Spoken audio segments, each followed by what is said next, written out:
What's up, everyone? Welcome back to Real Reds Talk, the heart and soul of authentic football fan culture. You're tuned into Pros and Cons right now, a show where we pick at the positives and nag at the negatives. United's bounced back with a result, over Brentford yesterday. A very good second half performance. All of our front line had a goal contribution, whether that was an assist or a goal. So this Pros and Cons is going to be a lot nicer. I don't know why my voice is breaking. 1 second. It was literally fine before it went live, and as soon as it went live, it starts messing up. I might have to get a drink to kind of lubricate my throat. Anyway, all of our it's just going. All of our front three contributed yesterday, which I thought was really, really good. And I'm going to dive into them. It's going to be predominantly, it's going to be their kind of show, because I think all four in that attacking kind of unit did really, really well. But there are some others. There's some negatives definitely as well that I want to get into. It's not all a bed of roses. So yeah, I'm just hoping we can kind of use this as a momentum builder. But we've always got that old cliche, haven't we, that United had turned a corner and then we play the next game, and then we could go to Fenerbahce on Thursday and a stinking draw, or give up a lead in Europe, which we've done so many times before. So I can't get too ahead of myself, and I think Erik ten Hag said that after the game as well. But should we dive into it, people? The negatives. I wonder if anyone can guess which negative I'm going to go with first. And we'll put it on the screen. Yeah, that whole situation yesterday, excuse my language, was just a complete shit show, wasn't it? How are you sending De Ligt back on the pitch three times without stopping the bleed? All the people who are like match officials, like your Mike Deans, and they said it's not on the referee. The referee has to set the rules of the game is you have to send a player off when they're bleeding. That I'm fine with. So he's gone off once. They're like, right, yeah, we'll do that. He's gone back on. It's bleeding again. He's gone off again. It's bleeding. And then he's gone off again with it still bleeding. And then the area that De Ligt was defending on the corner, if you watched the previous corners before it, was the exact area that Pinnock pounced on. And that's where his goal came from. So an absolute nightmare situation from them. I don't know why. Look, their medical staff, they know a lot more than I do, and the public and the people in Old Trafford who was watching that game, right? But surely, we're all sat there watching that saying, just put a fucking gauze on it and take some tape or something. Do you know what I mean? So it stays there, so it's soaking up the bleed, but you can still play. I'm sure, you've seen loads of situations. Lissandro did it, I think, at Arsenal, was it? Where he had that kind of black thing around his head because he had a bit of a cut on his head and ended up scoring in that same game as well and doing that mad celebration. He actually looked like that... I don't even know what the animal is in Ice Age with the fucking hell, the pirate's patch thing on his eye. I can't remember what it was. Diego, as he called it, something. Very niche reference, but anyway, yeah, I thought the medical staff handled that one absolutely ridiculous, absolutely ridiculous. Get your thoughts and your pros and your cons in the comments section. Let us know your thoughts and feelings. If I do miss anything out at all, let us know. So, yeah, medical staff had a bit of a stinker there. We're going on to the next one. The first half performance, look, it weren't awful, but it wasn't great, was it? I want to see a full 90-minute consistent performance out of this team. I feel like the last time we watched that was probably the FA Cup final, right? If I remember rightly, because we certainly hadn't had one this season, and obviously pre-season doesn't count. The full night, we was focused, we was concentrated, we executed the game plan perfectly. But even yesterday, I know we won the game, and I know that's all that matters in a lot of people's eyes. But the first half was like, it had that doom and gloom, especially after Pinnock scored as well. You're like, oh, well, this is going to go the same way again. Yes, we bounced back, and yes, that was amazing, and yes, there's a lot of that that's in the positive section. But I'm questioning it as a United fan, and when I'm watching the performances, I'm like, why can we only play in 20-minute, 30-minute, 40-minute segments? Why can we never do it for a full game? It's like the players, there's always been this characterization over the past couple of years that the players can only do it when, if it's a big game, we turn up. And it's like they're the only ones that matters. No, these ones against Brentford, these ones against fucking FC20, all these games matter. You should be treating each one with respect and being focused straight from the very off. I know it's difficult. Look, professional football is extremely hard, but you're at Manchester United, so that's what's expected. And I want to see a full 90 minutes executed in terms of tactics, in terms of work ethic, everything you want. I want to see it for a full 90 minutes, and we yet to see that yet, but we did win the game, so it's one of those.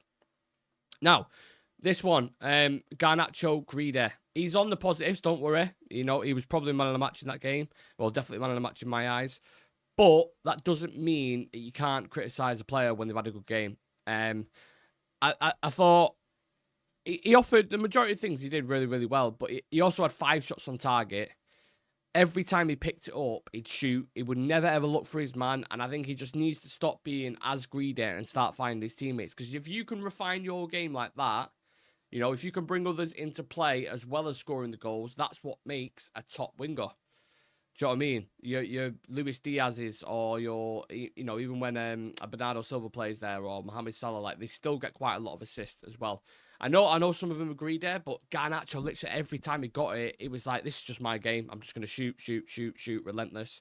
And he's got a lot of output, but I mean, if 5 shots, like, in a game, where, and the one that he's taken, actually, I'll get into the positives in a moment, but yeah, I just think he's greedy and he's annoying me a little bit in certain games. I've mentioned it so many times. And again, people say what you talked about. He had a really, really good performance. But yeah, it just annoys me sometimes when I think like there's a lot of times when, you know, when you get those wingers, you can just like cut it across the box and find that guy at the back post or find a Rashford. If you go back and watch it, there was loads of opportunities where he could have done that. And I feel like the attackers must get a little bit pissed off with him because he does this consistently quite a lot. And it's all right, yeah, you scored. That's great. You know, fantastic. And you was a thorn in Brentford's side, but he can improve on that. And I'm sure the coaches will be telling him the exact same thing as well. But he also gets the praise, and he's on the positive side. So, Garnacho, man of the match, in my opinion. I thought, like I said, every time he picked up that ball, I don't know that ginger right back's name, but he was absolutely shitting it. He'd done him every time. He had him on toast. I mean, Van der something. I can't remember the geezer's name. The goal that he scored as well was arguably his hardest chance that he had. You look at all the opportunities, all the shots that he had. That one to execute on the volley, you know, with the ball that's got such spin on it, is hard to execute, and he did that. We need consistent performances like this now. This kind of falls in the bracket with what I'm talking about in terms of a full performance from the team. I feel like the wingers need to be more consistent as well with it. 90 minutes, you know, from start to finish. And if we get that, you know, like Tanag said at the end of the game, we're keeping clean sheets. I know some of the games like Tottenham and Liverpool, obviously we conceded 3 goals. But the fact of reality is we've got 4 clean sheets in the league, which is, I think, joint most at the moment now, maybe. Or maybe still the most, I'm not sure. I think Liverpool played Chelsea today. I can't remember who else was in the contention for that Golden Glove or what have you. But, yeah, I mean, like, consistent performers, start getting this consistency out of Garnacho, Rashford, Højlund, and we might be all right. We'll start climbing up that table. On to the next one. Speaking of attackers, Mr. Rashford Marcus, I was going to call him then. Marcus Rashford as the playmaker. I think he created more chances than anyone on the pitch yesterday. The actual assist, the cross that he put in, the ball was unbelievable. I mean, if Beckham did that or De Bruyne did that, everyone would be raving. So, yeah, I liked it. It was a different kind of performance from Marcus yesterday. I loved the tracking back, the covering he was doing for Dallo when he was inverting or, you know, kind of trying to get onto the long balls from Onana. He would cover in those positions. There was some cohesion there. He was doubling up at times as well. You know, he kind of drifted over to the left with Garnacho. His all-around game was good for Marcus, and that's the one thing everyone says when he doesn't score, what does he offer? Well, you saw that yesterday. He's capable of it. But again, we fall back to this thing where you're like, well, it's consistency. And he needs to do it more often. We don't see it nowhere near enough. And yeah, I liked it. I liked the performance yesterday. So I've seen some people in the media, some of the big names who, guess who, criticise. I just think it's nonsense. Like, he's playing well. When he's playing well, let's support him. You know what I mean? Support him when he's playing bad anyway. Like, I get the criticism. He's not been nowhere near it, and everyone on this channel has said that. All you guys have said it as well. Everyone in the media has said it. We get it. But now he's performing well. Get behind him. You know, let's push him. Let's get him right back to those levels. And that's the best. He didn't even score yesterday, and I was happy in his performance because his all-around game was really, really good. So happy with Marcus Rashford as the playmaker. And there was even a ball. Again, Garnacho with another chance where he kind of swazzed it. He kind of sliced the ball, you know, into Garnacho's path from the right-hand side to the left-hand side, and that was pinpoint accurate as well. And he is really good at those kind of switches of play, and I want to see those more. Sticking with the attacking line, Bruno Fernandes, free roam role. Really, really liked it. I have been Bruno's biggest critic over the past couple of weeks. I've always said the standards are right up there when you're Manchester. The standards are up there anyway when you're a Manchester United player, but when you're a Manchester United captain, right up there. I thought he was really, really good. Not amazing. Not like like a 9 out of 10 or a 10 out of 10, but he kind of, you could see he had license to free roam, which worked really, really well. Sometimes he'd drop deep, he'd create an extra man in midfield at times, and then other times you'd seen helping Højlund in the press. So he was being utilised really, really well and creating overloads. And then with the last few games, this is something I've wanted from him. Not necessarily, like I said, an 8 or a 9 out of 10, but it's going to step up from like a 4 or a 5 out of 10 to like a 6 or a 7. And obviously he needs to build on that. But yeah, I was happy with him. He was contributing well. He was linking up with his teammates really, really well. And organising players in front of him. So yeah, we just need that connection. Just have some consistency. If you're going to go with that forward line now, have Bruno, Garnacho, Rasmus and Rashford as your main starting 4. And then we can build on it going forward. No problem. Richard's in the chat saying, did the clocks go back? I have no idea. Munsey Talk says, big up, lads. Dramatic Avocado says, Dalot has made some defensive mistakes, but he's a quality player. He should 100% stay. I thought Dalot was good yesterday for the most part. Apart from, to be fair, he probably should have gone the negative sort of marking on the corner. But with De Ligt being off the pitch is a tricky one, isn't it? But that's a simple defensive mistake to make that. So yeah, we're happy with that. Performance was okay. Let's see in the next game. Means nothing if they play like clowns again. Exactly. I said that at the start. And if they go to Fenerbahce now and they lose, or they go 1-0 up and then they concede 2, it means fuck all, doesn't it? Because it's just like, well, they're still inconsistent. So yes, they can show up in 45-minute periods of a game where they can turn a team over, but they're not doing it, week in, week out. So I absolutely agree with that. Smash like in the video for us if you can. On to the next one. Again, I said this was the attackers' pros and cons, and you'll see why. Højlund getting up to speed now as well. I feel like the goal taken really, really well. We know he's got that chip in his locker because we all remember the goal against Galatasaray where he ran it from the halfway line and dinked him. I'm pretty sure that was his first goal for the club, because obviously he didn't score in the Premier League until a bit after that. So I'm pretty sure that was his first goal, and he was top scorer in the group stage, Champions League group stage, I think. But yeah, took his chip really, really well. I mean, in the first half, if there was any nitpicking criticism again, he couldn't win a ball to save his life in the air. I mean, every time we was putting it up long, which I was just pulling the air out at, I was like, why the fuck do you keep kicking it long? Because Højlund's not winning any of these balls. He struggled in the first half with that. But then the second half, he was bringing the wingers into play really, really well. He was using his strength really, really well. And then the combination, the team goal kind of, I think was, I'm trying to think, it was Casemiro's switch to Garnacho. Didn't Garnacho go back to Lissandro into Bruno, then Bruno flicked it to Højlund, and Højlund dinked him. And that reminded me of, what was the goal where it was Lissandro to Eriksen, and then Eriksen played it in behind, maybe for Garnacho, was it, against Fulham, when he scored that goal?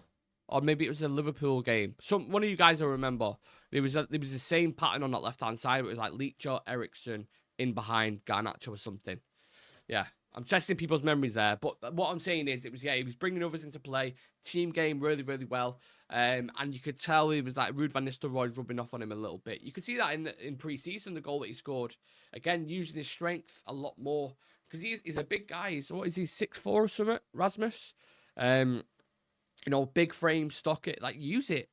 Know how to use your frame. He was just he's always been this channel runner where you play him in and, he's a quick striker. But yesterday, again, we're seeing a different side to all these attackers games, which was nice. The Bruno in the free roam, the Marcus Rashford kind of playmaker role, and then Højlund playing more as like not a target man, but like, yeah, you could play it into him, you could hold it up and then bring others in. Because that drags centre-backs out and then there's space. Similar to what Xerxes does, but in a kind of a little bit of a different fashion. So I was happy with that. Really happy with that. Dalot's been at fault for a lot of goals this season. I think it's been terrible. I think it's more with Dalot. It's not like 1v1s or anything like that. I think it's more kind of defensive. I don't know what's the best way to describe it. They're kind of like marking your man has been something, and back post defending has been something he's been bad at and he needs to improve on. But I think on the ball going forward, I think 1v1, I think he's done well. But yeah, those mistakes have to be cut out of his game. Lovely goal by Højlund from assist to a finish. Ronak, Joshy says Rasmus was on a different level yesterday. It's nice to see it. It's nice to see an attacker, contributing. And because we've been so dry, I think we've scored 5 goals, haven't we, in general? I think Mbeumo has scored more goals than all of our team. He's got 6 this season. So we have had a really dry spell. And as fans watching it as well, even if you're losing, you want to see goals. You want to see a team competing, and we just haven't done that. 3-0 Spurs, 3-0 Liverpool. The Palace one was pretty boring. Like, we needed goals, we needed assists, we needed excitement, and I think all those attackers did that yesterday. So happy. It's nice to sit here on a Sunday and not have our weekend ruined by Manchester United, innit? You kind of sit there like, oh, thank God. You see Arsenal lose yesterday, red card. You're like, well, and look, they might be higher than us in the table, but team's losing. That's fine. Hopefully, Chelsea and Liverpool draw today. City lose, which probably won't happen because they're against Wolves. But yeah. Rasmus needs to not prove he's stronger than defender, but smarter. I like that. Dallo played well, but then switched off at a set piece. Yeah. Agree, Ronak. Absolutely agree. Look, it's one of those. I said when we did the post-match review last night, we said it's one of those where the win is great, and it's always nice to win. But a lot of the times for United, it's been, like the Fulham game, for example, the opener at Old Trafford. We've won it, but there was loads of question marks after it where you kind of like, well, Fulham could, if Maguire didn't have size 12 boots, they could have got in on that counter-attack and they could have scored. And they had quite a few opportunities. That was worrying. Then you take away from that game, you're like, we've won, but it weren't the best performance. This one, you're like, we've won. And actually, the second half performance was top. Probably one of the best so far this season. And that isn't... There's not at such a high measuring bar with that because United have been, extremely underwhelming since the start of the season. But yesterday was something you look at. If you can sustain that, which is a big if, for a full game, then I think fans will be like, okay, there's something to work with here. But it all depends on that game on Thursday night when we go and play Fenerbahce in Turkey away, which is extremely difficult. You've got the narrative with Jose Mourinho, who's going to want to get one over his old club. There's going to be, some mental warfare there. You've got players there who have played for the club in Fred and Amrabat. There's a load of narratives going into this one. We drew against Porto. We drew against FC Twente. If you draw this one again, it's like, well, we're not building it. We haven't turned a corner. We haven't turned a new leaf in this book. This isn't a new chapter. That's the frustrating thing. So, yeah, look, and I don't blame fans for going into that game on Thursday night and thinking that, I don't know, I'm not sure. Because we know what this team is like. We know what this team is like. When you start putting trust in them, they let you down.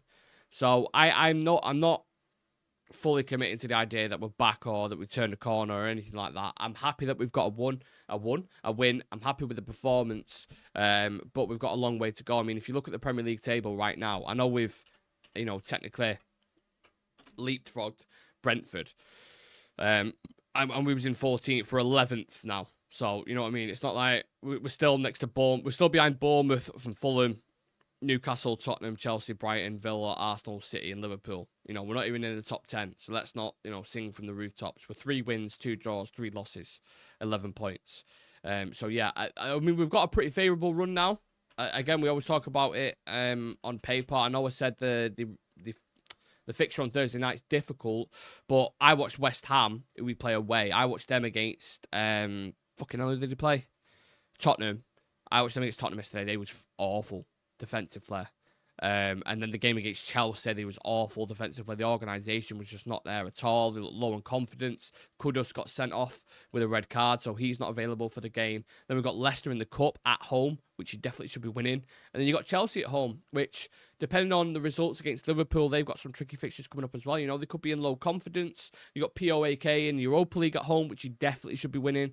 And then Leicester again at home in the league. So that's a good run of games. A good run of games. And, before you know it, like I said with the table before, we're on 11 points, right? We are, let's just say, off top 4, we're 6 points off it, so we're 2 wins off it. If you go on a good string of run of games now, no doubt is your Brightons or your Villas or Chelsea will drop a couple of points, and you'll be closer again, and then it's right, the season kicks on from there. But it all depends on these boys turning up and playing consistently. So, who knows? Who knows? A quick shout out to Johnny Evans and Delit as well. I didn't put them in the positive sections, but they could have well earned the way in there. I thought Johnny Evans, to be fair play to the lad. You know, a lot of people were sad when we signed him, and they were making snarky comments and all that kind of stuff. But in reality, he's come in and done, you know, amazingly well for a 36-year-old who was just training with the team. Yeah, big up to Johnny Evans, and you can see his stats on the news sticker there. And likewise with Mateus de Ligt, putting his head on the line.